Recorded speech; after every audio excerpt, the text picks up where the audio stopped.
손혜원 의원은 지금 이제 사실 뭐 공격 대치 전선이라고 할까요? 그 전방위로 좀 넓히고 있는 그런 모양새 같습니다. 그러면서 손혜원식의 대처법을 보여주기도 했죠.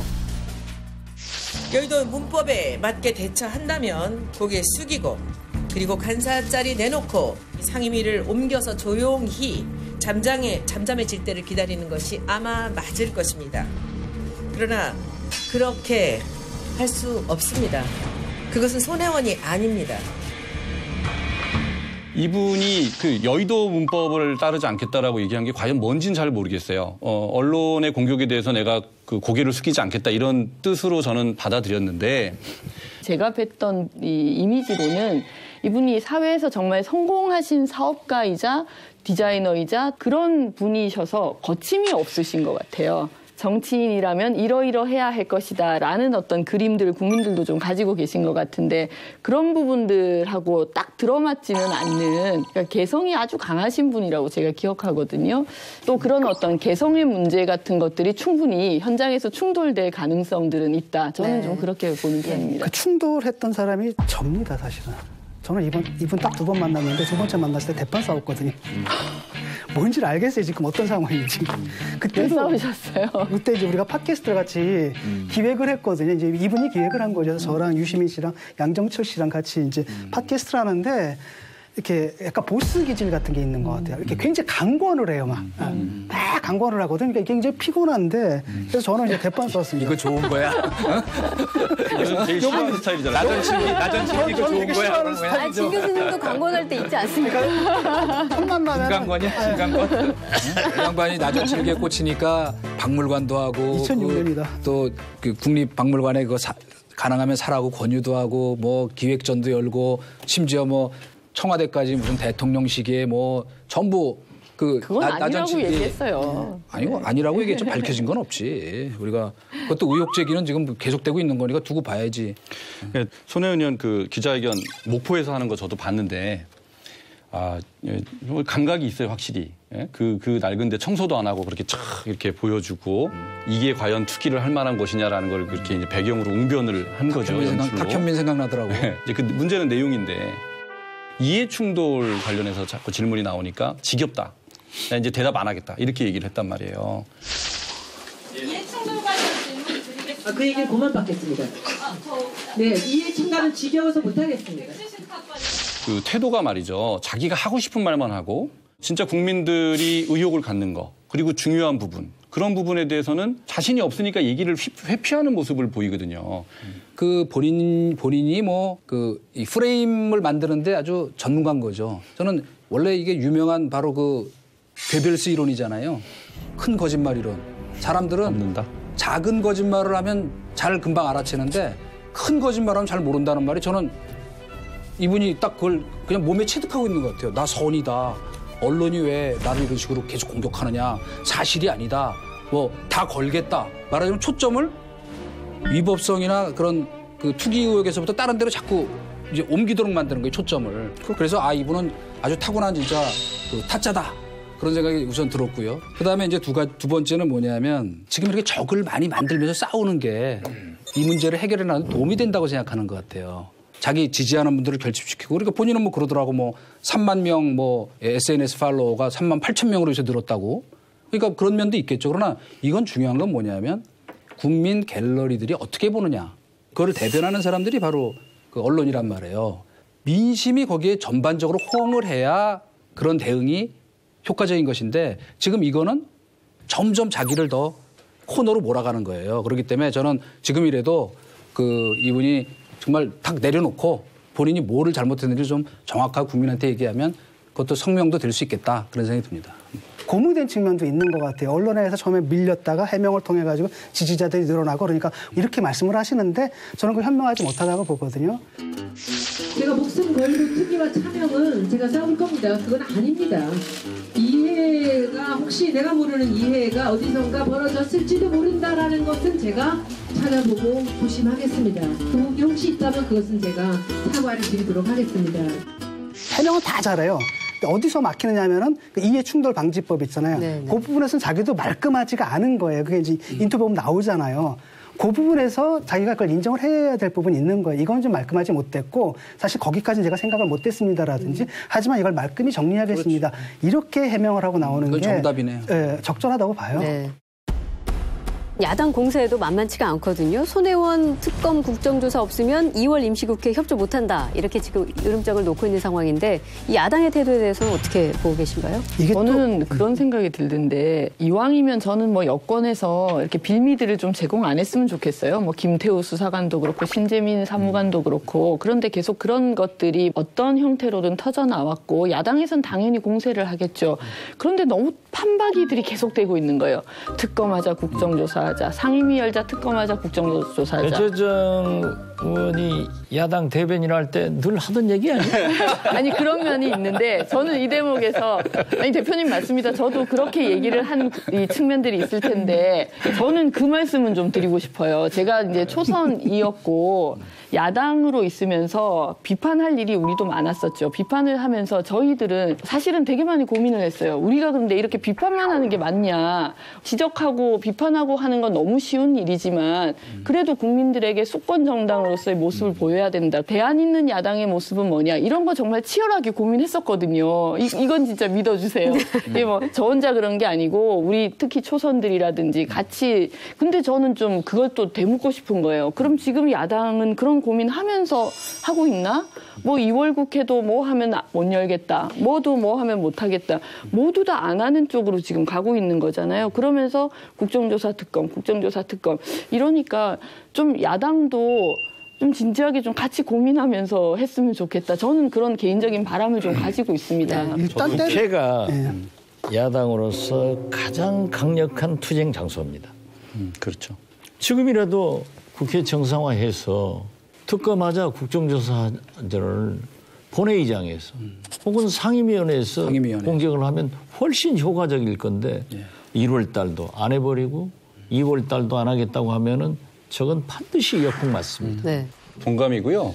근데 지금 뭐가 좀 안 드러난 게 있어야 그걸 더 캐자고 하는 건데 이 손혜원 의원 사건은요 특이한 거는 이분이 너무 그러니까 좀 순진한 면이 있는 거예요. 너무 드러내놓고 다 얘기를 하고 다녀가지고 다 기록이 남아 있어요. 그래서 특별히 뭘 더 이렇게 캐낼 거는 전 국정조사 특히 관련해서는 별로 없을 거다. 이제 야당에 대한 대응법이 나왔지만 이제 또 우리 모셨으니까 박지원 의원과의 예, 이게 얼마 남지 않았습니다. 그걸 왜 물어요? 왜냐하면 언제든 공개 토론하자라는 이야기와 더불어서 내가 낙선운동까지 하겠다라는 취지의 발언까지 했단 말이죠. 박지원 대표님이 처음에 손혜원 의원 지원을 하셨잖아요. 그죠?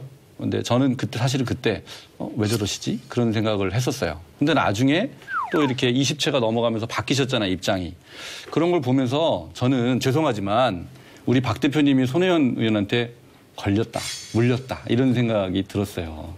그러니까 차라리 근데 이제 목포가 또 지역구이시기 때문에 뭐 말씀을 안 하실 입장이 아니었다라고 또 이해는 되지만 어쨌든 박 대표님이 거기 걸려드신 거 아닌가 그런 생각을 해봤습니다. 잘 걸려. 죄송합니다. 죄송합니다. 아니 맞는 얘기고 네. 아무래도 저는 목포 지역구를 둔 국회의원이기 때문에 목포 시민 입장에서 바라볼 수가 밖에 없다. 그런데 손혜원 의원이 거기만 딱 비춰가지고 거기만 사람들이 가서 보니까 목포가 저렇게 낙후됐느냐. 네. 이건 아니고 또 좋은 곳이 많아요. 그리고 43,000평을 근대문화역사 공간으로 지정했는데 거기 안에 무려 353개의 문화적 유산이 있는 건물들이 있단 말이에요. 그러니까 지금 그 지역이 문화재적 가치가 있는데 저한테 이제 손혜원 의원이 박지원이는 아니 기로 떨어진 곳에 재개발 조합과 중흥건설 여기하고 결탁돼서 내가 찬성했다. 재개발 사업에 찬성을 했다. 찬성했다. 박지원 의원이. 손혜원 의원이 그 문제는 착각을 했을 거고 그것 가지고 검찰 조사 받자고 그래서 내가 받겠다. 근데 거기서 그치는 게 아니라 이제 손혜원 의원이 이렇게 딱 던지니까 정의당의 윤소아 의원께서 재개발 사업에 당시 목포시장이랑 함께 돌아다닌 거 목포 시민이 다 안다. 2012년 총선 공약에도 재개발한다고 써넣지 않았느냐라는 발언까지 했거든요. 그렇죠. 예, 그 부분에 대한 바로 그걸 해명을 지금 좀 예. 역시 박혜진 앵커가 최고야.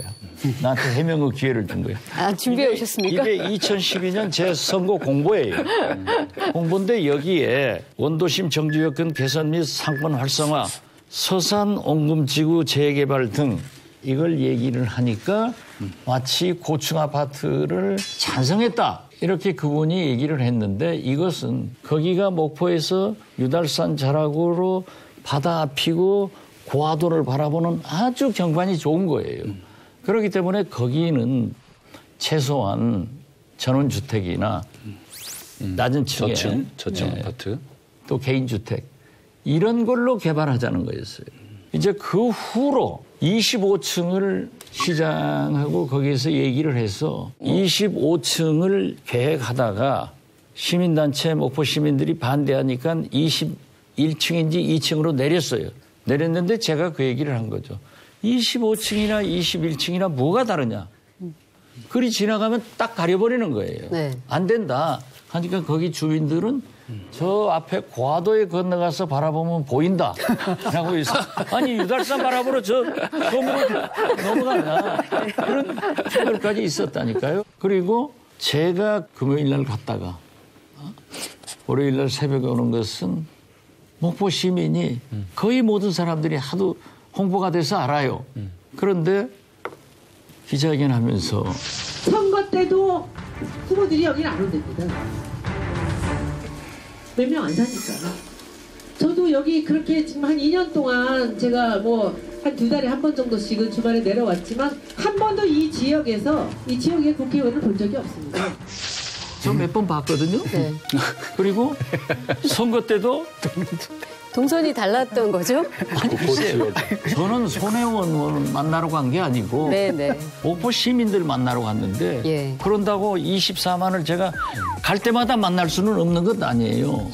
그런가 하면은 목포 역사를 지금 현재 임성이라고 그쪽으로 옮기려고 다 계획 잡아놓은 것을 제가 다시 원위치를 지킨 게 3년 돼요. 이걸 해놨는데 역사를 여기에다 옮기려고 했는데 박지원이가 반대했다. 이런 말씀을 했더라고요. 그러면은 아니 서울역을 광화문 개발한다고 광화문으로 가져가요? 만약에 가져가면은 역사 짓고 나면 광화문 없어지는 거예요. 자기가 그렇게 애착 갖는 문화재가 목포역 그리 옮기면 다 없어지거든. 그런데 그런 얘기도 하시더라고요. 예, 대표님, 예. 급하긴 급한가 봐요. 그 지금 뭐 여러 가지 지금 논란에도 불구하고 저는 참 보면 손 의원 대단한 분이라고 생각하는 게 사실 이분이 서울 보니까 명동에서 태어나셨더라고요. 서울에서 쭉 학교를 다니셨죠. 목포와는 원래 아무 연고가 없는 분이잖아요. 그죠? 그런데 뭐 배신자 얘기하더니 그다음에 다음에 낙선 운동을 하겠다 그러고 그러면서 쉽게 얘기하면 이게 기본이잖아요. 그죠? 센 사람하고 싸워야 되거든.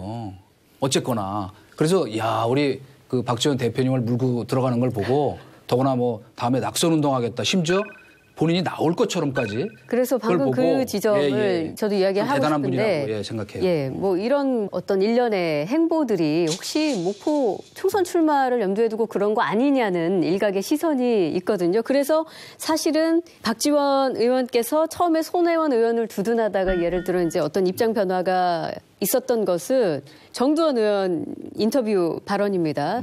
다음 총선 때 표 계산을 해보니까 이게 목포 전체로 볼 때는 이게 손해라고 판단을 해서 박 의원님이 의견을 바꾼 것이다. 이런 얘기까지 지금 뭐 나온 상황입니다. 그래서 저희가 이제 박 의원님을 모셨기 때문에 총선 질문을 안 드릴 수가 없는데 저도 궁금합니다. 그거. 손혜원 의원은 공식적으로 얘기를 했죠. 목포 출마 안 한다. 이런 이야기를 했습니다. 국회의원 다시는 안 하겠다. 이런 이야기를 했는데 글쎄요. 내년 총선 목포에서 박지원 대 손혜원 대결 구도를 글쎄 가능성이 있는 건가요? 아니 저는 이거 제가 대신 대답할게요. 무슨 0%의 가능성을 갖고 대결 가능성하는 이런 보도를 하는 언론은 잘못된 거예요. 그러나 어쨌건 그 표가 계산하신 거는 해서 좀 뒤로 물러서신 건 사실이신가요? 전혀 그게 더 아픈 거 아닙니까? 아까 어떤 분이 손혜원 의원 가니까 목포 시민들이 많이 나왔다. 예. 뭐 나올 수 있어요. 그런 긍정적 평가를 심지어 어떤 분들은 손혜원 의원 동상을 세우자 하는 농담도 그렇게 얘기를 해요. 그렇지만은 농담이겠죠. 제가 거기 표를 계산하고 했으면은 목포역도 임성으로 옮겼습니다. 네. 재개발도 찬성했습니다. 그리고 손혜원 의원을 상대로 해서 내가 표결산할 정도의 군번은 아니다. 그렇죠. 정답. 손혜원 의원이 아이고 이러면 또 고소해. 거기까지 가서 괜히 말씀하셔도 편집하면 되니까요. 외부자 보고 또 나 이걸 했으면 절대 편집 안 해. 쌈 붙일래. 안 한다니까. 저는 좀 다른 역시 잘하죠. 고수시죠. 방송의 생리. 그래요. 박 의원님께서는 이제 더 이상 엮지 말아라. 공개 토론 안 하신다고 하셨으니까 혹시라도 지금 외부자들을 보고 계실 손혜원 의원님 하고 싶으신 이야기 있으시면 언제든지 외부자들로 연락 주시기 바랍니다. 나올 수 있겠다. 만약 손혜원 의원께서 나오신다고 하면은 네. 저를 절대 부르지 마세요.